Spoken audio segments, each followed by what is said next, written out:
শুক্রবার সরকারি বেসরকারি মেডিকেল কলেজের 2024-25 শিক্ষাবর্ষের ভর্তি পরীক্ষা অনুষ্ঠিত হয়। ফল প্রকাশ করা হয় রোববার। এরপরই কোটা সুবিধা নিয়ে তৈরি হয় অসন্তোষ। সবশেষ সোমবার সন্ধ্যায় এমবিবিএস ভর্তি পরীক্ষায় কোটায় উত্তীর্ণ 193 জনের ফলাফল স্থগিত করা হয়। বিষয়টি নিশ্চিত করেন স্বাস্থ্য শিক্ষা অধিদপ্তরের মহাপরিচালক অধ্যাপক ডাক্তার নাজমুল হোসেন। 29 জানুয়ারির মধ্যে সনদ যাচাই বাছাইয়ের জন্য কাগজপত্র জমা দিতে বলা হয়েছে। কেউ মিথ্যা তথ্য দিলে তার ভর্তি বাতিল বন্ধ থাকবে। কোটা কেবল মুক্তিযোদ্ধাদের সন্তানরা পাবে, নাতি নাতনিরা পাবে না বলেও জানানো হয়। কোটা না মেধা, মেধা মেধা, কোটা না মেধা, মেধা মেধা। এর আগে সকাল 11:30টার দিকে রাজধানীর কেন্দ্রীয় শহীদ মিনারে জড়ো হন শিক্ষার্থীরা। কোটা বাতিলের দাবিতে দেওয়া স্লোগানে মুখর হয়ে ওঠে শহীদ মিনার প্রাঙ্গণ।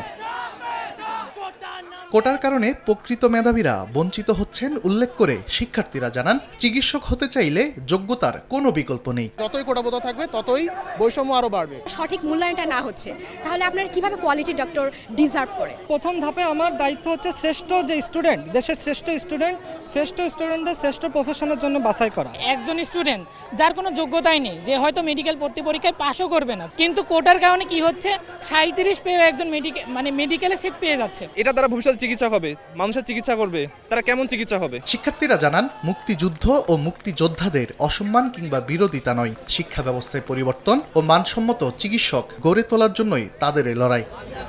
তানভীর হাসান মেঘ, সময় সংবাদ, ঢাকা।